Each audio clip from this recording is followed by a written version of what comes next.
are in listen-only mode. Hello and welcome to another National Road Safety and Partnership Program. Our webinar today is how telematics can improve driver behaviour and safety culture.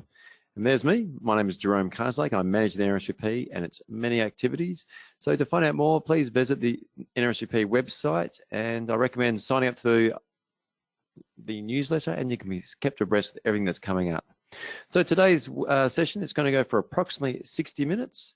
We're going to have plenty of time for discussion throughout. We're going to be recording it, and it will be shared on the NRSVP website afterwards, as will the slides. Claire is kind enough to say, look, when someone fires through a good question, we'll be able to grab it where needed. And if necessary, we may hold some of them through if it relates to later on in the slide session. So as I mentioned, we love to have input and to have questions go in. So if this is your first webinar, please add your questions in here, type them into the box. If you can keep them short, sharp and sweet, we can certainly ask them a lot easier. So today we're lucky to have Claire Kay, National WHS Manager with Southern Cross Protection. Welcome to you, Claire. Hello, how are you? Excellent. Nice to be here, thank you very much. It's a pleasure to have you online today, Claire. So for those who don't know Claire, she is the National Safety Manager at the Southern Cross Protection, a position she's held since November of 2013. Claire was employed as the company's first safety professional, and as part of her initial gap analysis, identified vehicle crashes as a significant risk for the company. Since then, the vehicle safety has remained a major focus in SXP safety strategy, including the use of telematics as a lead indicator of driver safety and vehicle driving monitoring tools. So, and the best thing is today, all the impact we'll see is what Claire has accomplished in her time since 2013. Over to you, Claire, and welcome. Okay, thanks, Jerome. Actually, look, it's been a great opportunity to look back at what things were like when I first started at the company and what they're like now. And I guess it's just reinforced for me that that culture change and the way we do things around here is achievable and doable, but it doesn't happen overnight, that's for sure. Look, Southern Cross Protection is a national security firm. We've got a number of different functions, but one of our functions is patrol officers, and that's about 150 vehicles and about 300 staff who perform security patrols across the country, mainly in capital cities, but some rural areas as well. As I said, we've got a fleet of about 150 vehicles. They work every night from roughly 10 or 11 hour shifts that go between 5 p.m. and about 6 a.m.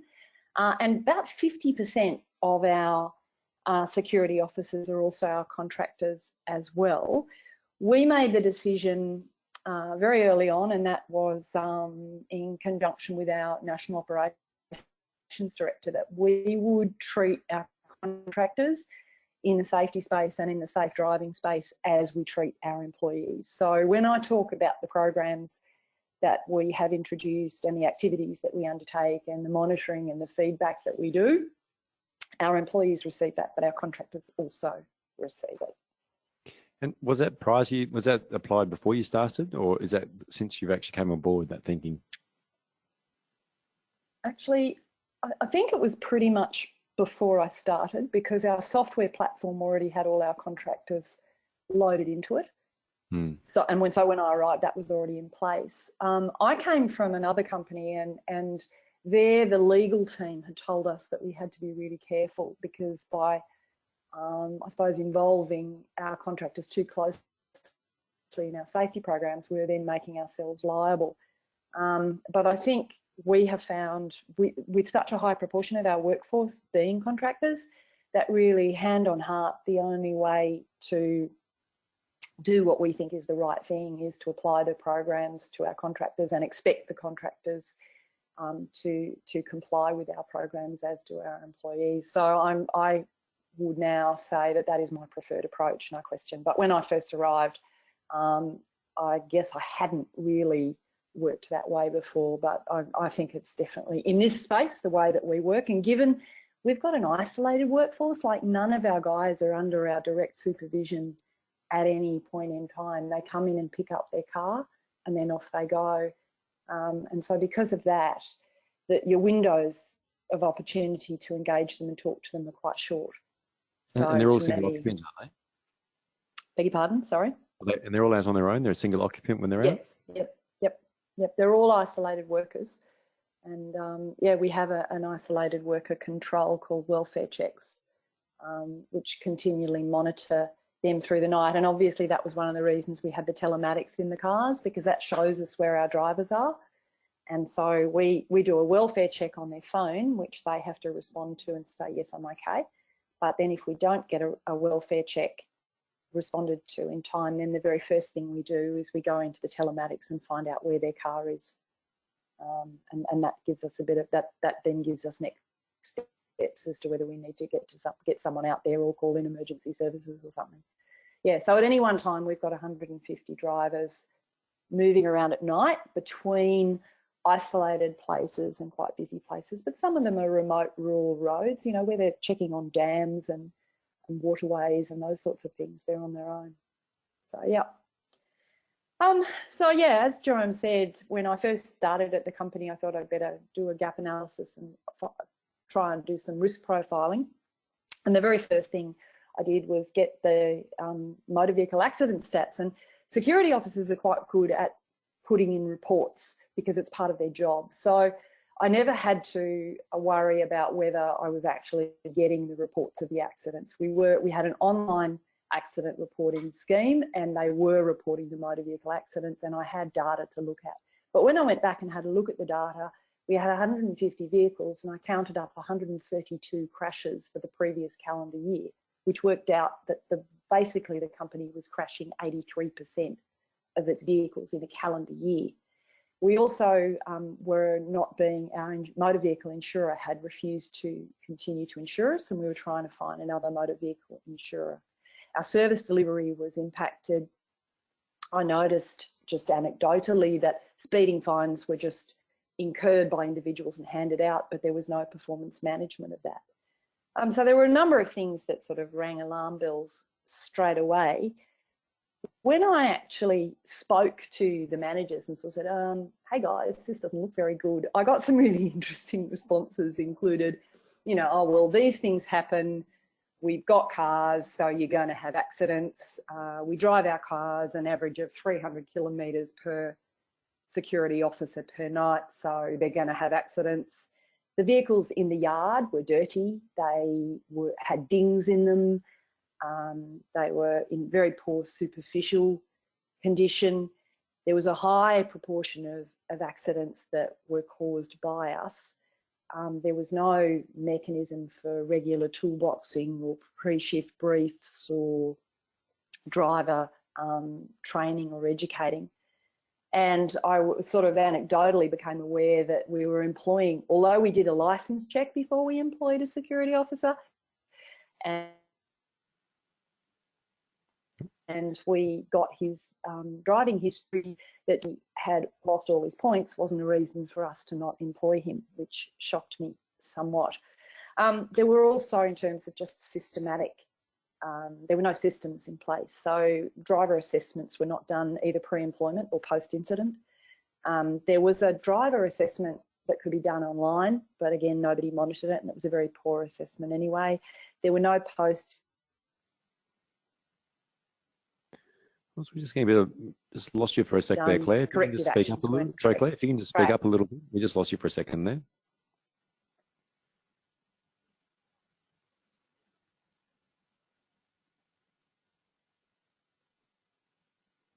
Are you still there, Claire?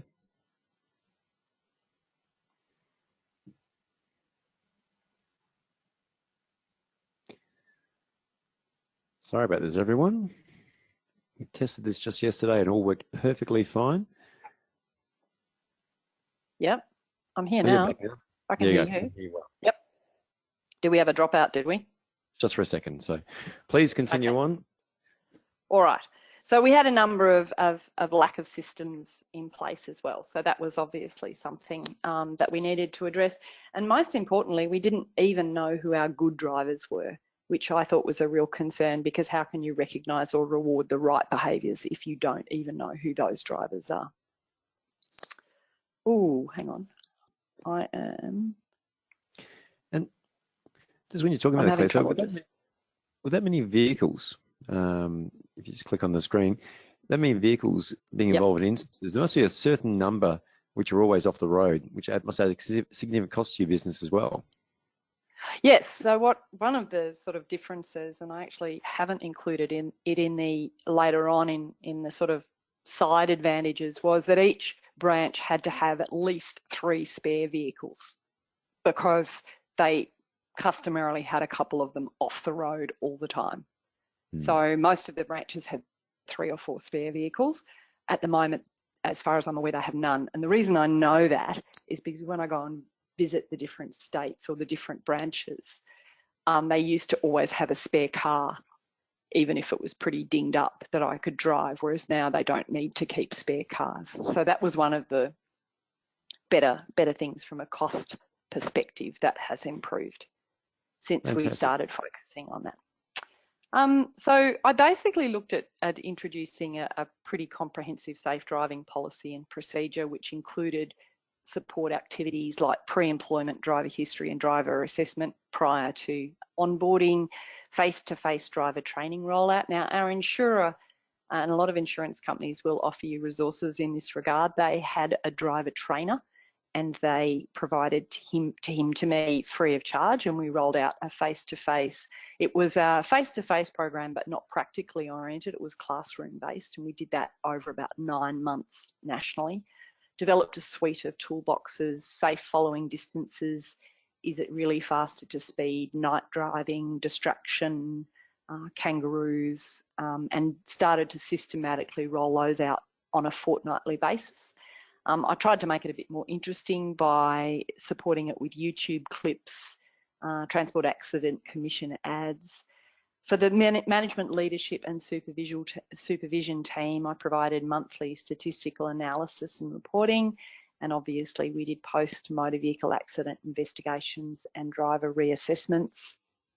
We developed a fatigue management program, which I'll talk about a little bit more later on. We had a really good communication and still have a really good communication software platform because, as I said, we have isolated workers. I can't get all these guys in the room at once.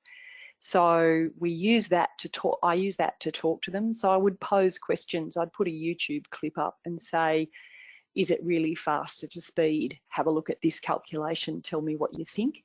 I initially got quite a bit of pushback and resistance from the drivers along the lines of, we can't possibly drive safely because we're too busy doing our security work. Our security work is important, driving is not important.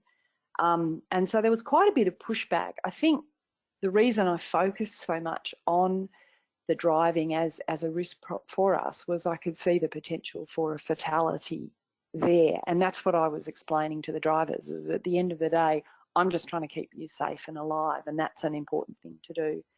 So I also started tracking and performance managing driver infringements, and our safe driving policy included a process for that. So you can see where we've, these are the sort of snapshots I can get out of telematics. So I identified that we had telematics in the vehicles and that there seemed to be some information and reports I could get out of them.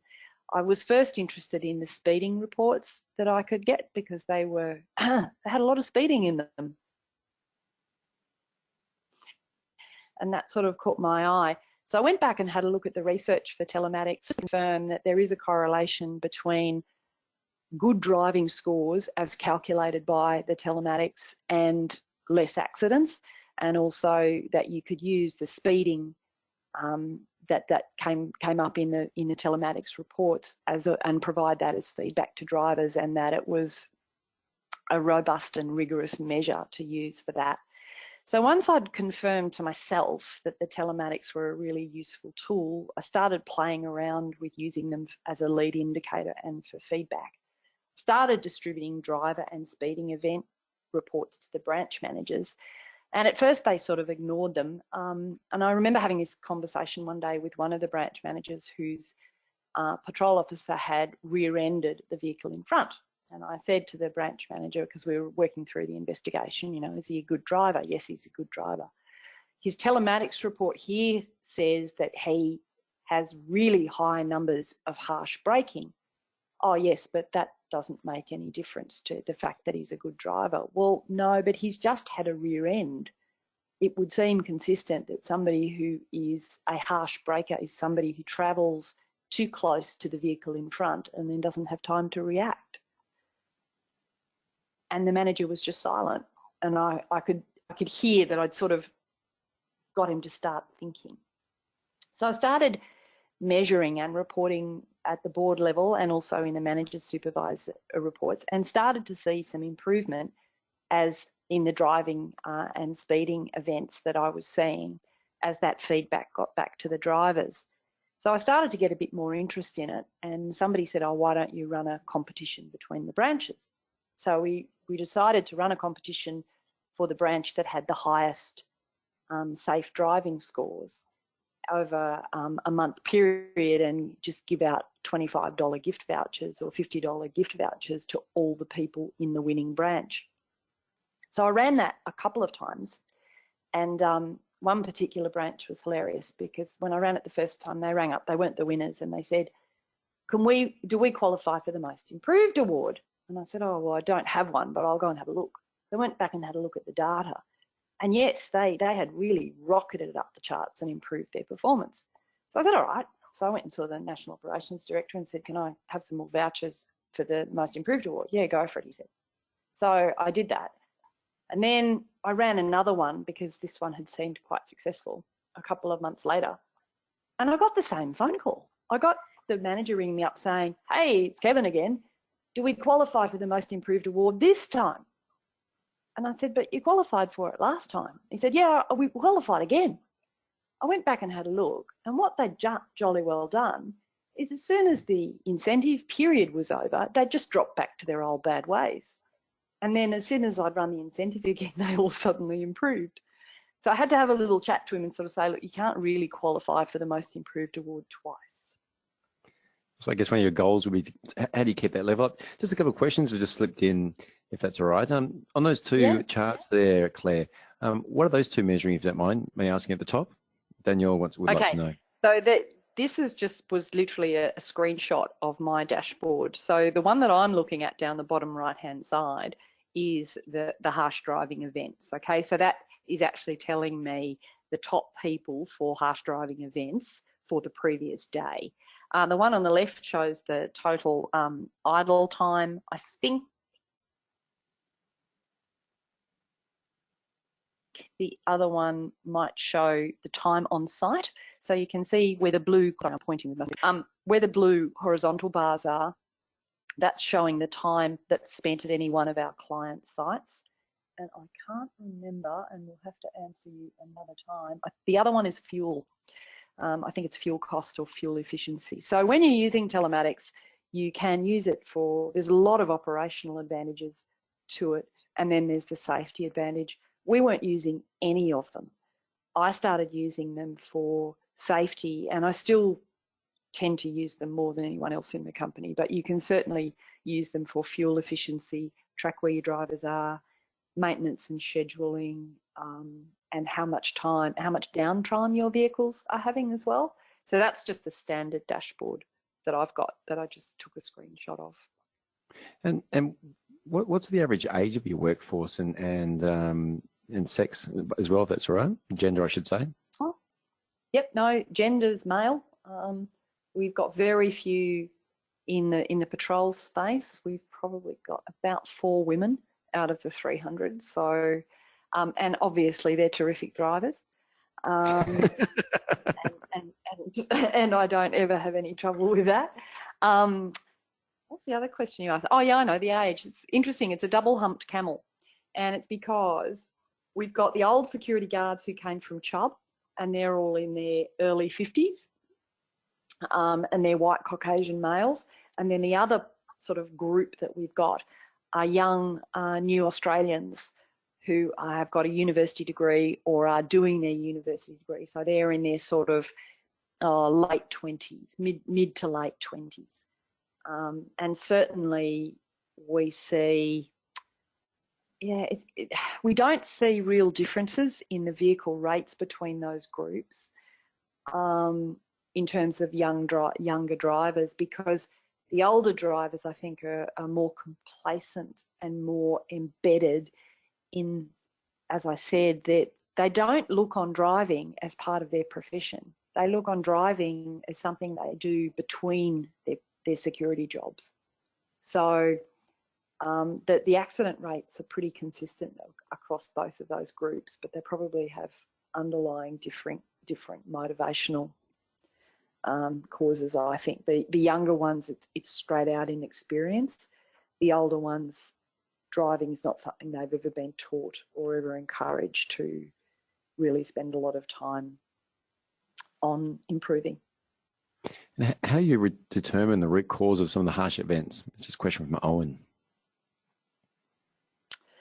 Well, any driver who consistently has high numbers of harsh events, we have a conversation with them. And I certainly had to do a fair bit of education around all you're doing here is having a chat, because there are, and I was explaining this to Jerome yesterday, there's an inherent variability in where these guys travel. So some of them travel on really, really rough gravel roads with really harsh corners, or they might have driveways that are really steep and then they have to accelerate quickly to get into a freeway. So there's an inequity in the type of run you've got. It's not always just level on a tarred road.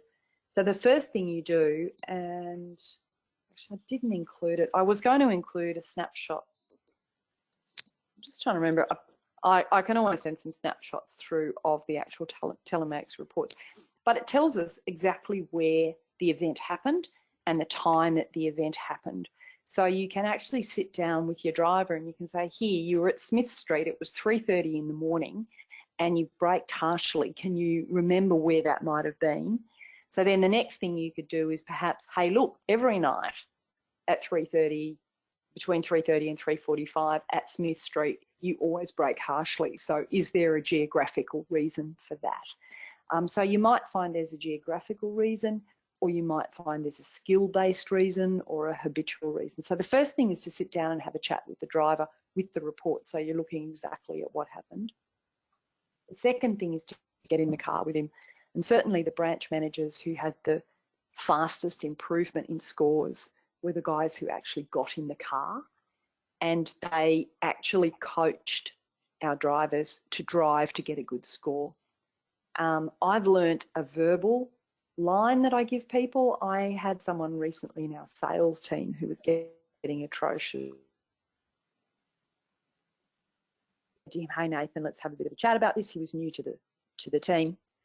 Said, look, we measure and look at these all the time. We do that because we want to keep you safe. We do that because we know that you're less likely to have an accident if you have a good driver score. You've got a really atrocious score.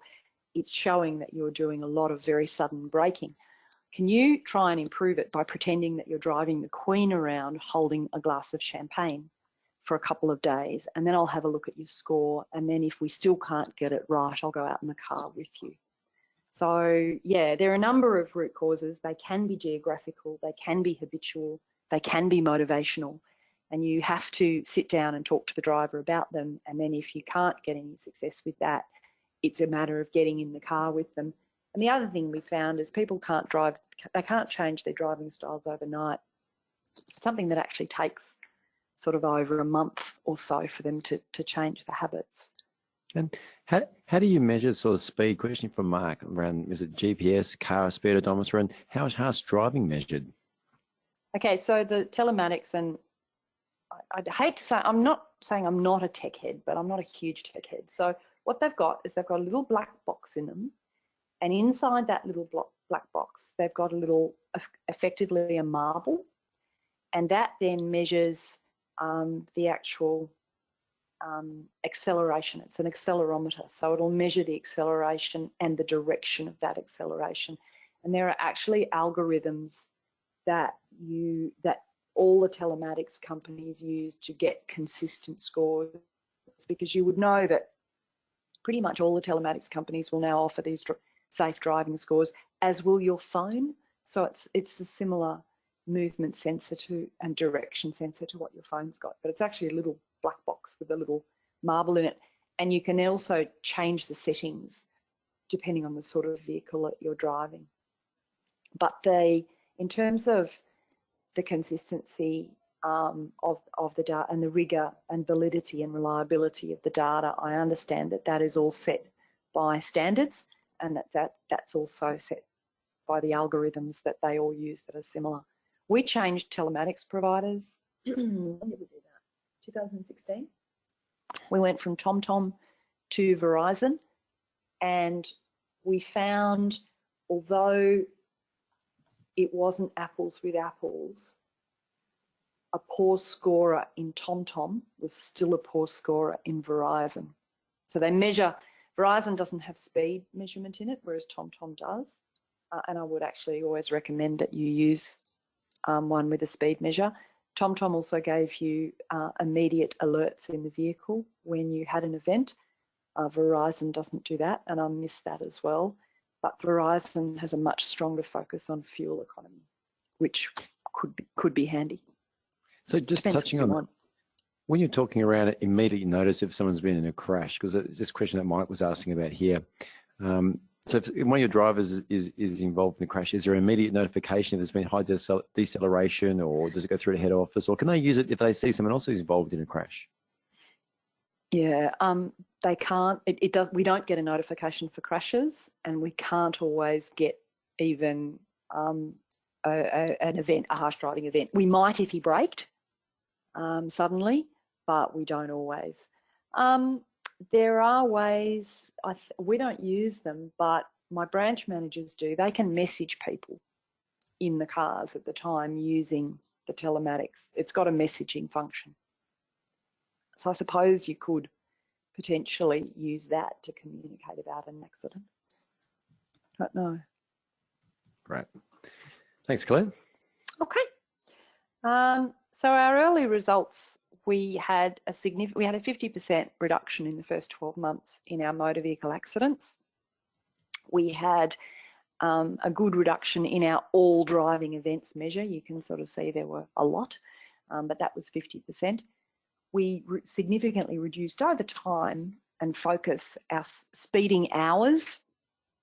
And you can also see that 2012, 2013, as I said, was a very high cost year for us in terms of motor vehicle accidents, and we subsequently then reduced it back down to something that was similar to the preceding years.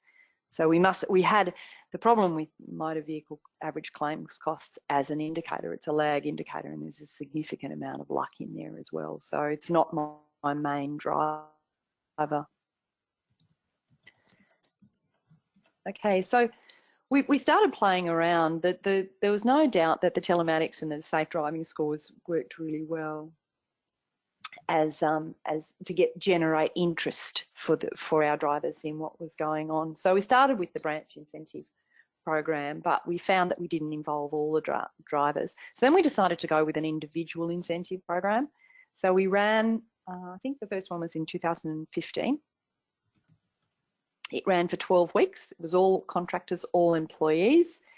They had to score an average score of 8 or above over that 12 weeks. They had to meet a baseline number of kilometres and have no at-fault accidents and no infringements to qualify for a $100 gift voucher.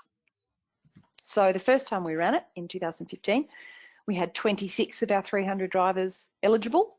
We then ran them back to back. You can see from April, July, then we had 28, December 15, we had 32, March 16 was our fourth program, we had 57, and then we stopped for a while because I was concerned that it was going to actually become a right, I suppose, and not a reward, and I was a bit concerned about that. So we had a bit of a break from it for a while, and the last one we then ran another one last year in September, October, November, and 82 of our drivers actually qualified for the incentive. You can also see that over that same period, we improved our average, continue to improve our average driver scores and reduce our percentage of at-fault incidents by the drivers who qualified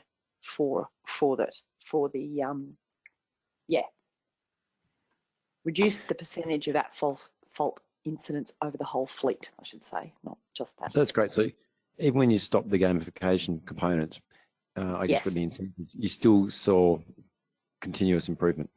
Yes. Yep. So, but we were still also focusing on the scores and sending out feedback on the scores.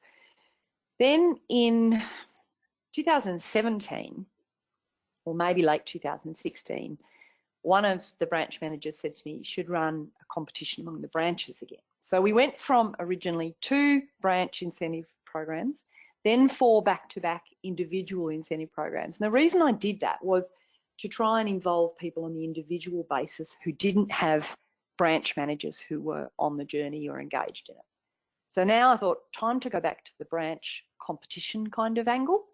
So that's when we developed our league ladder, where we actually, on a weekly basis, we publish who's doing the best, basically. So here you can see our 3rd of June to the 9th of June league ladder, which shows that Richmond and Regency Park both had average scores of 90. So originally we started with TomTom and their score was out of 10. We're now with Verizon, their score is out of 100, but the same principles apply. So we're looking for above 90 scores. And you can see that a lot of the teams have actually given themselves nicknames. So there's the Tassie Devils there on the left, the Tonsley Titans, Thunderbirds and Redbacks. So that league ladder did a great job in, I suppose, engaging all the branches in the competition and overall improving our score. There's a lot of friendly rivalry. About halfway down there, there's one called Tonsley Park. Tonsley Park and Tullamarine, where are they? They're there somewhere. Continue to furiously compete for a long time, the 2 managers there, and see. And we're really, you know, who's on top this week? We got lots of discussion that way as well. So the league ladder then revitalised things and made everybody a lot more interested in it. And by doing so, it got some of our lower scoring branches basically joining in because everybody else was in it. And that contributed to an overall improvement in our average driver scores over 2017, 2018. Well, that's a fantastic trend line. Yeah, no. Well, the other interesting thing about that one was we were looking for up, up and up. But a few months ago, we started to get close to an average of 90. And I started to get anecdotal reports of some less desirable behaviours creeping in. And unfortunately, I've seen no evidence. 85% is our KPI. But I haven't seen anything that says that somebody who scores has less accidents than someone who scores 85. But can you just repeat that? Sorry. I haven't got any. Haven't got any evidence that somebody who scores 92 has less accidents than someone who scores 85. But I was also getting some anecdotal evidence that some guys, in an effort to get a score above 90, were cruising through red lights so that they didn't have a harsh braking score. So I started to worry about some of the behaviours that getting a score of 90 was driving. You know, they say be careful what you measure. And certainly consistent average safe driving scores around 85 were correlating with reduced accidents for us. But I wasn't sure that by focusing on trying to get 90 and above 90 was getting a commensurate improvement again. So we've sort of backed off a bit, and we're now, yeah, go on. Is there much of a risk of people tampering the technology? Because quite a few questions have popped up asking, is there a way people can manipulate it, play with it, and then it ties in nicely to what you're inadvertently creating at the same time? Look, there mustn't be much of a way that they can manipulate it, because they would have. What they used to do with TomTom, they used to put a code in which identified them as a driver. And then they had to sign out. And because a lot of guys forgot to sign out, if you jumped in the car after somebody who was a good driver or a bad driver, according to the scores, you would then come out with their score. So I had quite a bit of firefighting in my incentive program in the early years, when you could clearly see Joe Bloggs, good score, good score, good score, good score, sudden bad score for 3 shifts that he hadn't logged out and someone else had logged in. Someone else was driving it under his log on, but driving it a lot more poorly. And the way I could fix that was go back and say to the branch manager, okay, show me who was rostered on.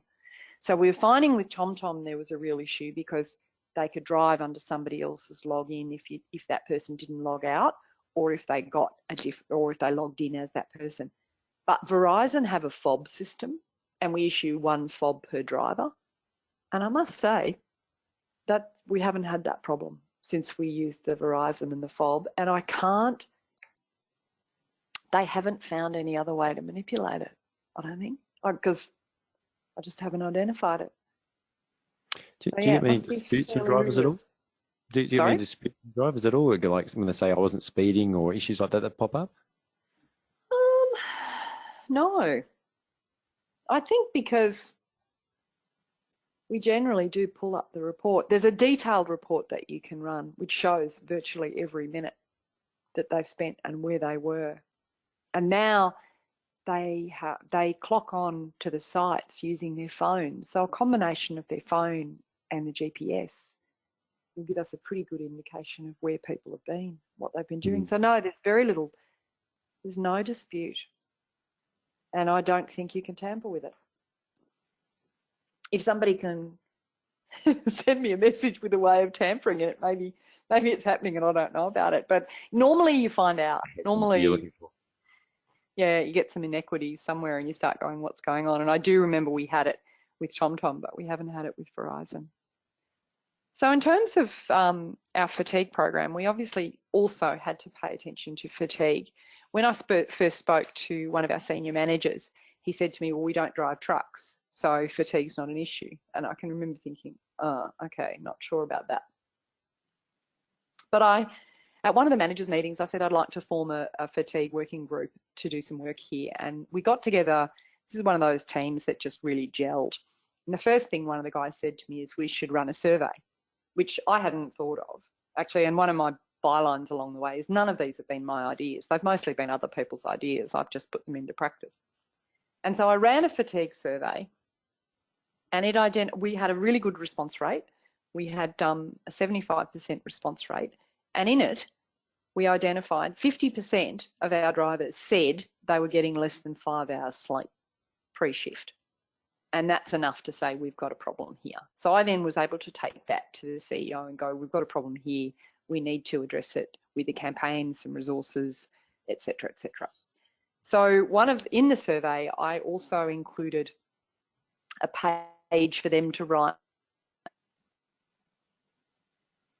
things that they do to fatigue, because when you talk to a lot of these night workers, they have a lot of interesting things to say about what they do.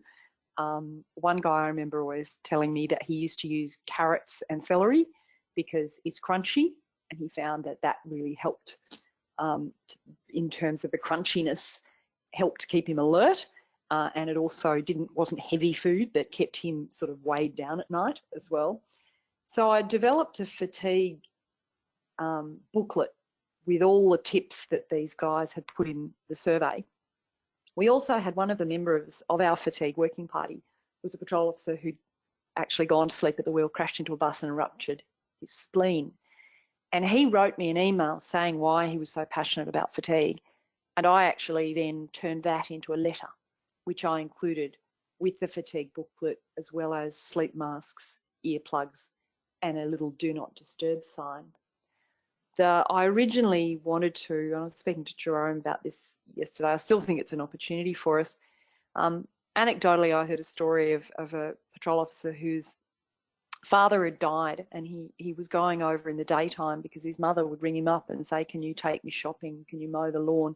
Can you do all these things your dad used to do? Because as far as she was concerned, he worked at night. So he was available in the day to do any chores that she needed doing. So there's a real education piece, I believe, around families of shift workers and night shift workers to say, hey, listen, just because he's home doesn't mean he can do all your jobs, which is why I included this little do not disturb sign in the fatigue packs and said to the guys, you know, hang this on the door, tell your neighbours, tell the people surrounding you that you're a night worker and that you need to sleep in the daytime. and talk to your kids, because your kids need to understand that if you don't get your sleep during the daytime, then daddy might not be around. So we have spent a lot of time on fatigue and continue to try and reinvent the messages with that. We have quite a high changeover of staff because we've got so many contractors.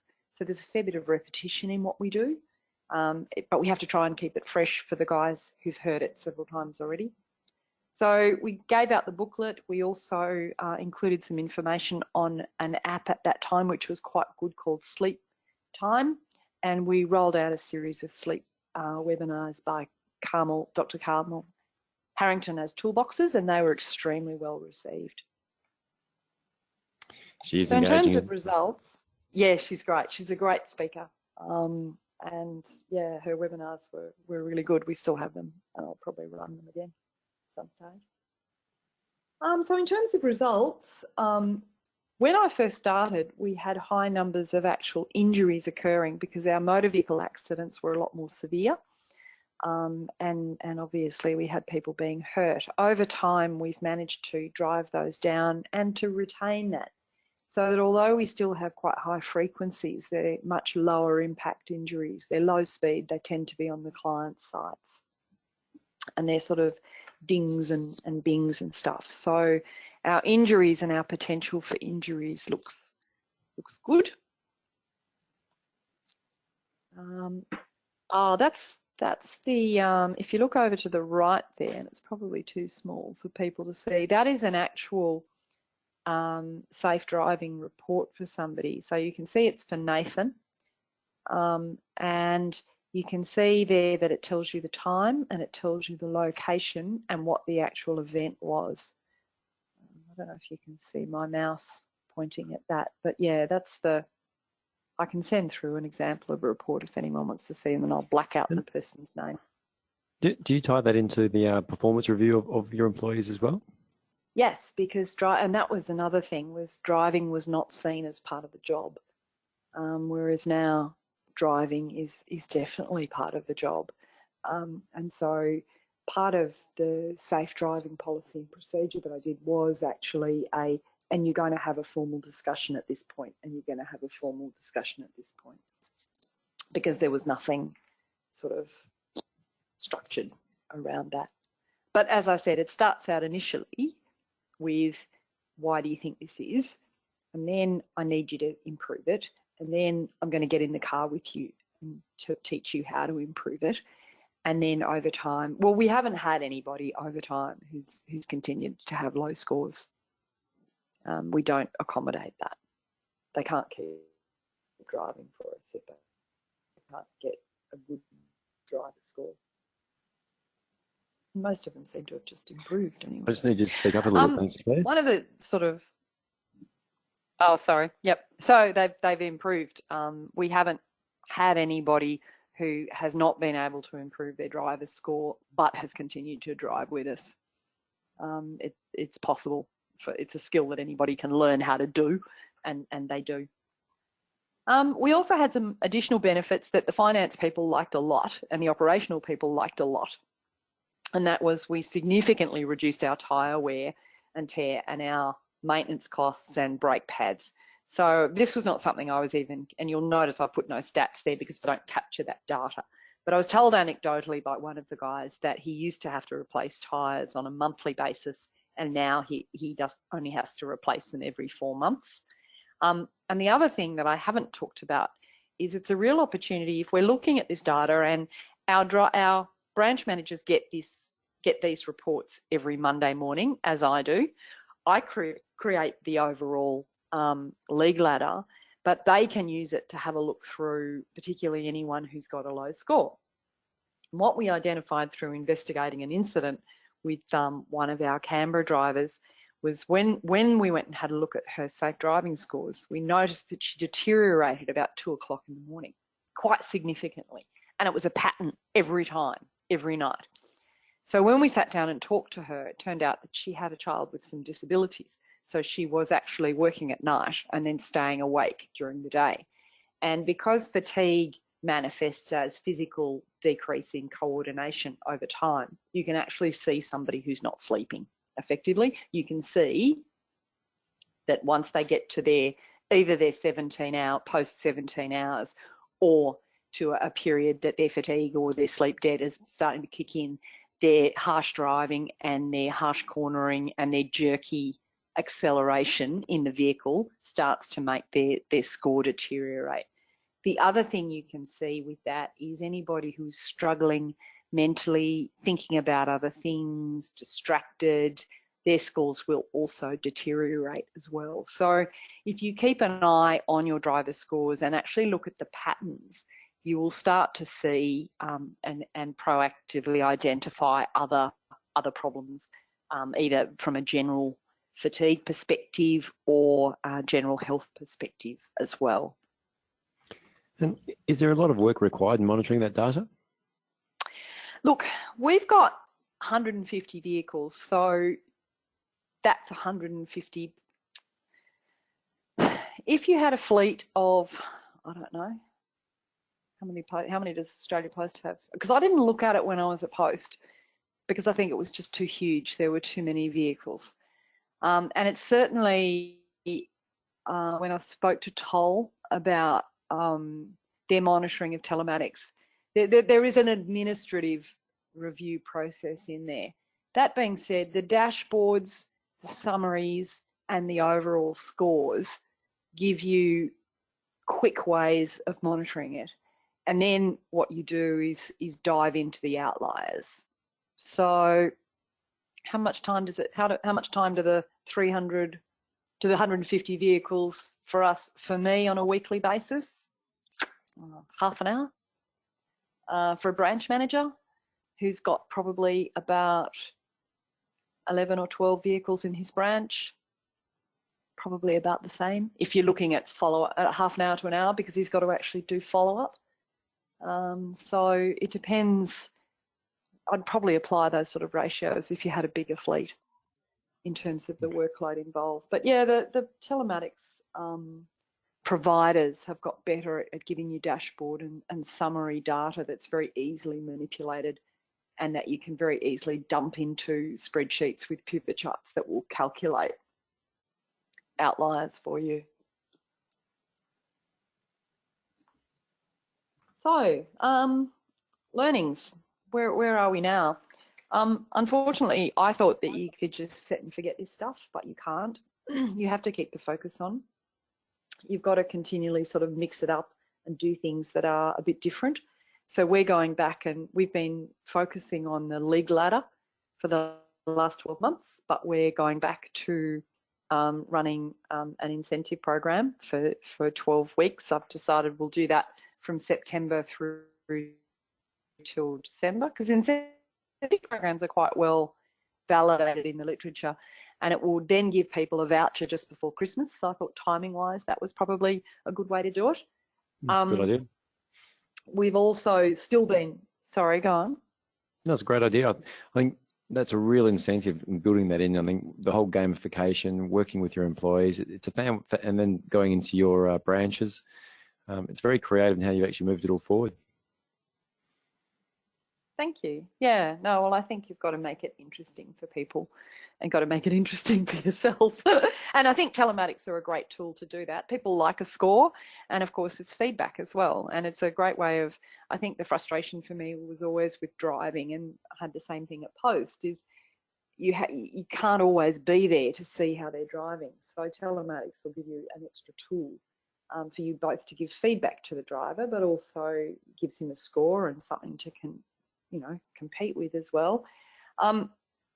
We talked yesterday, Jerome, about senior leadership commitment, and certainly that's been a really critical part of all this.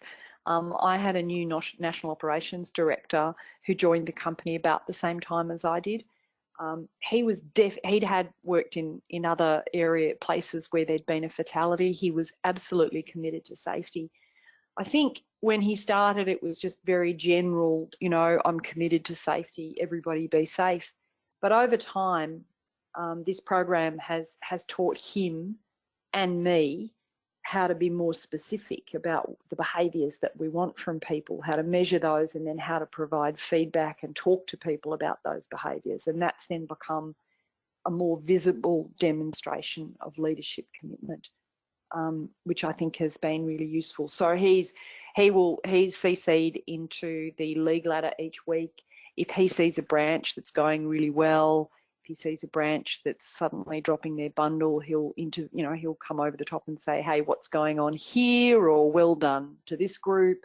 The same thing at the moment. I think he's just organised now, and this is an example of him taking ownership of it, for the bottom 10 drivers' scores each week to be sent through to him for follow-up. And he's got an admin assistant that is working for me to give him that information direct so he can do the follow-up, which is why I barely know about it. But that's the kind of leadership commitment and follow-up you want. Does the leadership team do they have a brand as well? Do they have a motto? Are they monitored? They're monitored. Now, that's where it all gets very interesting. While I actually took a career break, and while I was out of the business, I noticed that all of the managers and supervisors' scores were removed from the branch scores and put in separate reports, which I wasn't terribly happy about. And I haven't redressed that yet, but I look at them and I actually follow them up. To me, it was really quite surprising the number of supervisors who actually thought, or managers who thought, that it was okay for them to monitor their staff, but they did not have to lead by example. And actually, that's one. I have a particular manager who has always sped, always.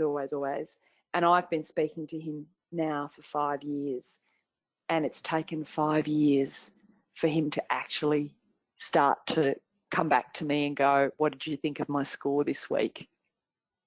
So behaviour change with some people is really, really slow. It's my response to that. He's in a different area of the operations, but he's got a work car, so I can see how he's driving. That's pretty much it from me. Well, I've got a mountain of questions here. There's been a lot sort of flying in, so we can dive into some of these. And Right. just a quick one. Do you monitor seatbelts? I can't with the current telematics that I have. But I was talking to somebody in the telematics space, and because telematics can link in with pretty much the whole engine, it is possible to get seatbelts monitoring telematics, and I would if I could. Okay. So on the to-do list. Yeah. Another question here. You mentioned kangaroos. That's a risk for staff. What was the crux of your recommendations on how to actually engage and make them safe around kangaroos? Thanks, Clive. Oh, Clive, welcome to my nightmare. Well, first of all, I was saying to Jerome yesterday that we've had like a 30% increase in through frequency hits over the past year, and I'm blaming the drought. That being said, what we have done is, and I'm happy to hear from anyone else on the group who's got a better idea, is we actually identify our ROO hotspots, and then we specifically say to the guys, you've got to wash off 10 to 20k speed. So I got a ROO hit notification this morning from Queensland. We've got a branch up at Ipswich and it's having a terrible time with ROOs. And the first thing they said was, yes, it's an 80k speed limit, and yes, he was driving 60k's. And because I've got telematics, I can go back and check that as well. So yeah, that's all that and lighting. Actually, we've put spotlights on most of the vehicles that we've got that are driving through poor lighting. So we had some areas in Canberra where the visibility was very poor. So we put spotlights on and we get them to wash off 10 to 20k speed. And they're the only two things that we really feel can assist. Growing up in the bush, I totally understand that one, the joys of kangaroos. Yep. Question from Daniel. Is there any threshold of cumulative, struggle that word, traffic infringements within a period of time that an SXP would consider not to appoint a security officer? Oh my goodness! I think if we had somebody come in applying for a job with us and he had two traffic infringements, I'd say don't employ him. And that's, I mean, that's in the last few years. I mean, if he had two when he was 18, but if he had them in the last year or two, absolutely, I'd say don't employ him. Naz has a good question here, just talking on the gamification. How do you normalise the variation in conditions between the driver and the rural, metro and some of those hilly sort of areas? We can't. That's the problem, and that's why, and we've had a lot of discussion with this and a lot of discussion with the patrol officers too, who've said that it's unfair. And that's why our benchmark was 8 out of 10, and our benchmark score is now 85. I'll see with this incentive program, but if somebody comes to me and says, this is my run, it's a shocker of a run because it's got ups and downs and blind corners and all these kinds of things.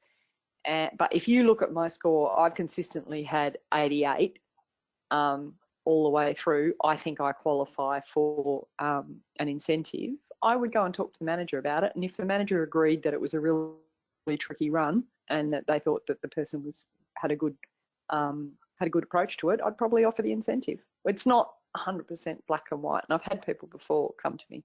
So no, you can't make it apples with apples because it's so geographically variable, but you can certainly talk to people about it. Fantastic.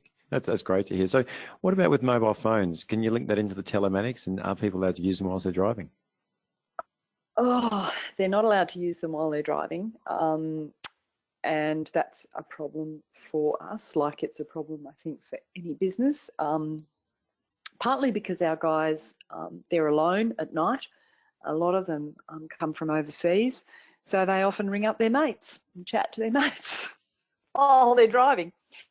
And so, yeah, I reckon with time, you could probably get a telematic that would detect the interference. I think it would, but I don't have that at the moment. And I would say, yes, distraction, use of mobile phones, and kangaroos are the two things that I feel that we are controlling the least in terms of our hazards at the moment. One here from Wei. Do the driver scores, cards, reporting get emailed to individual drivers periodically as well? Yes, all of them, their reports. Some of the branch managers have set it up, and they can have their report emailed the next morning. It can actually get emailed while they're driving, and you can set it up so they get text messages while they're driving. But you just heard me, and I don't want them to get text messages while they're driving. So we're not using that part of the technology. But quite a few of the branch managers have set up for the guys to get their own reports the following morning, so they're getting immediate feedback. I liked TomTom's functionality where it gave an audible alarm. It wasn't an offensive one, but it went beep, and then you knew you'd had an event. And I've had anecdotally quite a few drivers say to me that they really liked that. They found it really helped keep them on their game, just that brief audible sound. And certainly if I was going for another provider at some point, I would revert to having that. The two things I miss from Verizon are the speed, although Verizon are now introducing that, the actual speed limits that are linked to speed limits that are obtained via satellite, and also the audible alarms. But yeah, the reports going via email to the patrol officers the next morning, quite a few of them have told me that they really like that and that they check their own performance from that.